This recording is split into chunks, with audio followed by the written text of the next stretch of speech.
Former neighbor, 40F, gave her number to my husband, 30 male. My husband and I visited my mother-in-law house for dinner, as we usually do, and after dinner an old neighbor of hers stopped by her house.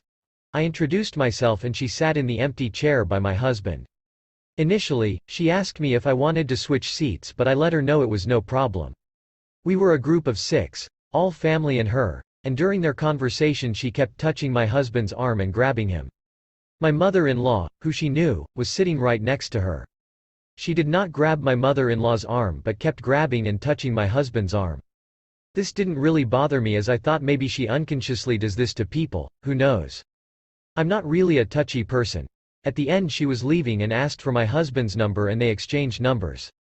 I just want to point out, she wasn't neighbors with my mother-in-law anymore, her ex-husband is. From what I heard of her, she went through a nasty divorce and at one point her ex-husband had to call the cops on her because she hit him. She was also very beautiful and still very young, 40s, and mentioned more than once she was living her best life.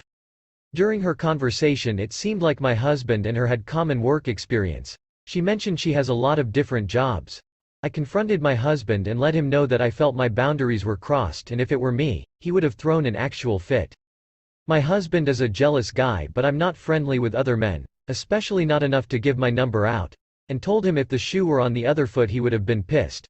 Could someone tell me I'm being ridiculous for being upset? I'm not the jealous type and I don't feel like I was at first. But I did feel like some boundaries were crossed and I was pretty shocked at her actions as this was my first time meeting her. I felt disrespected by her as well. How should I navigate my feelings in this situation?